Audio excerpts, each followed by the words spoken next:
దేవుని మహిమ కలుగును గాక. దేవుని బిడ్డలారా, ఈ రోజు మరొక ప్రాంతానికి దేవుడు రావడం కృప చూపించాడు. చూడండి, చుట్టుపక్కల ఉన్న ప్రాంతం అంతా కూడా మీరు చూడండి.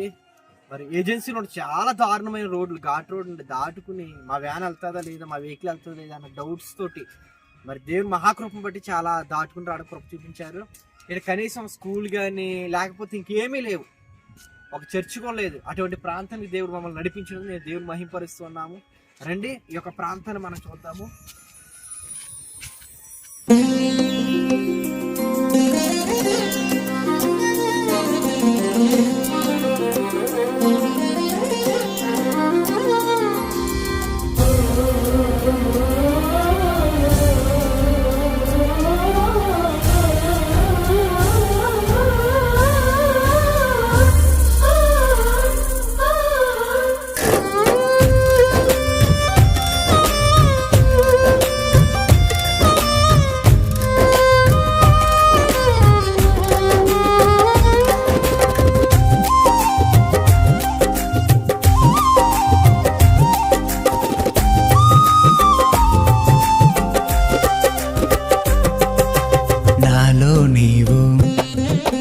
నీలో నేను, నాలో నీవు, నీలో నేను ఉండాలని, నీయందే పరవశించాలని.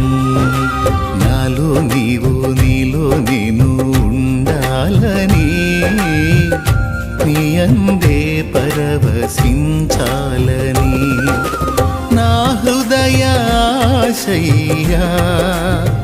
ప్రియుడా యేసయ్యా, నా హృదయాశయ్యా ప్రియుడా యేసయ్యా. నాలో నీవు, నీలో నేను, నాలో నీవు, నీలో నేను ఉండాలని, నీయందే పరవశించాలని.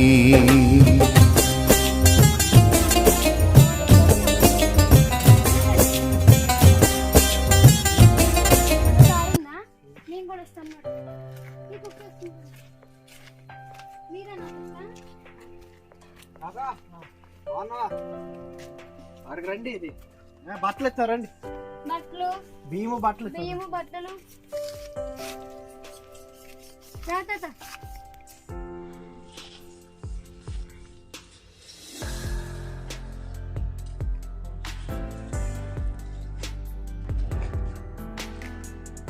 దేవుని మహిమ కలుగును గాక. దేవుని బిడ్డలారా, ఈ రోజు మరొక ప్రాంతానికి దేవుడు రావడం కృప చూపించాడు. చూడండి, చుట్టుపక్కల ఉన్న ప్రాంతం అంతా కూడా మీరు చూడండి.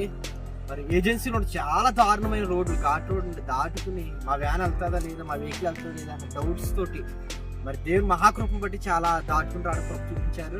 ఇక్కడ కనీసం స్కూల్ కానీ లేకపోతే ఇంకేమీ లేవు, ఒక చర్చ్ కూడా లేదు. అటువంటి ప్రాంతానికి దేవుడు మమ్మల్ని నడిపించడం నేను దేవుని మహింపరుస్తున్నాము. రండి, ఈ యొక్క ప్రాంతాన్ని మనం చూద్దాము.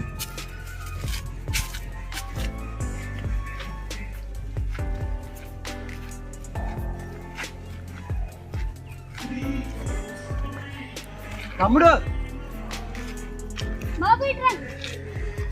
ఈ ప్రాంతంలో అనేక మంది ఉంటారు. వీరందరికీ మనం పిలిచి దిక్కుని గ్యాదర్ చేద్దాము. అందరూ దిక్కుని గ్యాదర్ చేసి అప్పుడు వీరికి కావాల్సిన వస్తువులన్నీ కూడా మనం ఇద్దాం. అమ్మా, అక్కడ రండి, మీకు వరకు కొన్ని వస్తువులు తీసుకొచ్చాము, ఇస్తాము. బట్టలు దుప్పట్లు ఇస్తాము.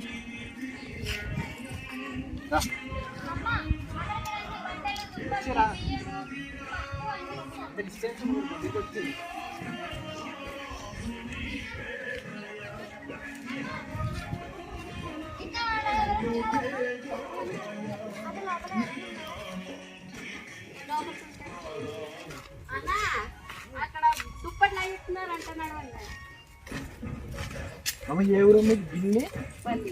గిన్నెపల్లి.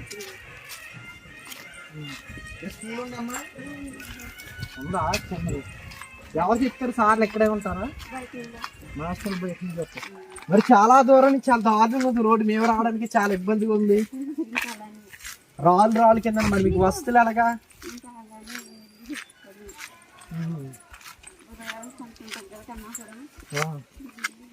బుధవారం కన్నాపురం వెళ్ళి తెచ్చుకుంటారు.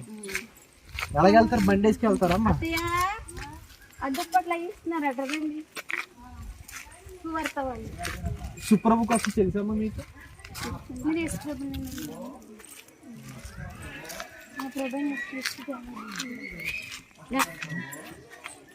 లక్ష్మి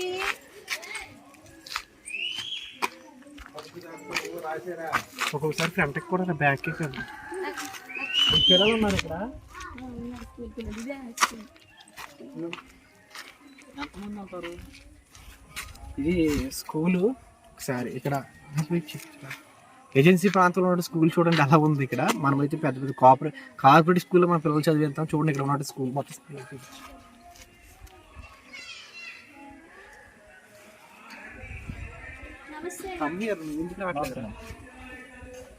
ప్రభుత్వ ప్రాథమిక పాఠశాల గిన్నెపల్లి గ్రామం, పోలవరం మండలం, ఏలూరు. చూడండి ఇది స్కూల్ ఎలా ఉందో చూపించాలి.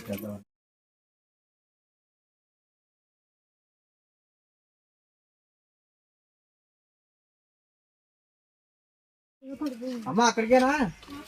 నాడండి అక్కడికి. చాలా మంది ఇక్కడ వస్తున్నారు. మనం మాటలు విని చెప్తున్నాం, పిలుస్తున్నాం అందరిని. ఇంటింటికి వెళ్ళి పిలుస్తున్నాం. అమ్మా వాళ్ళని దిక్కునికి రండి, మీకు అందరు కూడా సహకరిస్తాం మేము అని చేసి మనం పిలుస్తున్నాం. అక్కడికి రండి. బట్టలు ఆటేనా? బట్టలు బియ్యం పప్పు ఇస్తాము, సరేనా? వెళ్ళండి.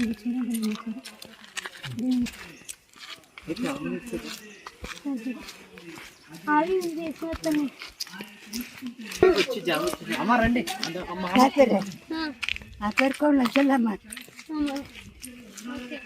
అసలు మీ మెంబర్స్ మనం మాకు ప్రోగ్రామ్ జరిగిపోతుంది. మీ జీవితాల్లో ఆయన కార్యం మేము పాపం చేసామయ్యా, నీకు విరోధంగా మేము బ్రతుకుతున్నామయ్యా, మమ్మల్ని రక్షించు అనంటే ఆయన మిమ్మల్ని రక్షిస్తాడు. కాబట్టి ఈ మాటలు వింటున్న ప్రియ సహోదరుడా, నువ్వెవరైనా కానీ నీ జీవితంలో యేసు ప్రభువును విశ్వసించు, ఆయన నీకు మేలు చేస్తాడు. వాక్యంలో ఒక మాట రాయబడింది ఏంటో తెలుసా? నన్ను నా దగ్గరికి వచ్చిన వారిని నేను ఎంత మాత్రం కూడా విడిచిపెట్టను అన్నాడు. యేసు ప్రభువు అందరికీ దేవుడు. ఆయన నీకు నాకు మనందరికీ దేవుడు. ఒక్క రాజ్యానికి, ఒక ప్రాంతానికి, ఒక పట్టణానికి దేవుడు కానే కాదు. ఈ భూమి అంతటికి దేవుడు ఒకే దేవుడు, ఆయన యేసుక్రీస్తు ప్రభువు. ఆయన్ని మీకు తెలియజేయాలనేటువంటి మంచి ఉద్దేశంతో మేమందరం ఇంత ప్రయాణం చేసుకుని మా టీం అంతా రావడానికి మా దేవుడు మాకు అన్ని ఇచ్చాడు, కానీ మీకు చాలా కొదువ. కాబట్టి వాటిని తీసుకొని మీ మధ్యలోనికి వచ్చి మా ప్రభు మాపై చూపినటువంటి ప్రేమ ఏదైతే ఉందో, యేసు ప్రభు వారిని అదే ప్రేమతో మిమ్మల్ని ప్రేమించమన్నాడు కనుక ఆ ప్రేమను మీకు పంచడానికి మేము వచ్చాం. కాబట్టి మేము తీసుకొచ్చినటువంటి ఆహార పదార్థాలు, వస్త్రాలు, వాటన్నిటిని మీరు తీసుకోండి. యేసు ప్రభుని ప్రార్థించండి. మోక్షానికి వెళ్ళేటటువంటి మార్గాన్ని తెలుసుకోవాలని ఈ కొద్ది మాటలు మీకు తెలియజేస్తూ ఉన్నాను. ఈ కొద్ది మాటలు దేవుడు మన వెనుకల్లో దీవించును గాక. ఆమేన్.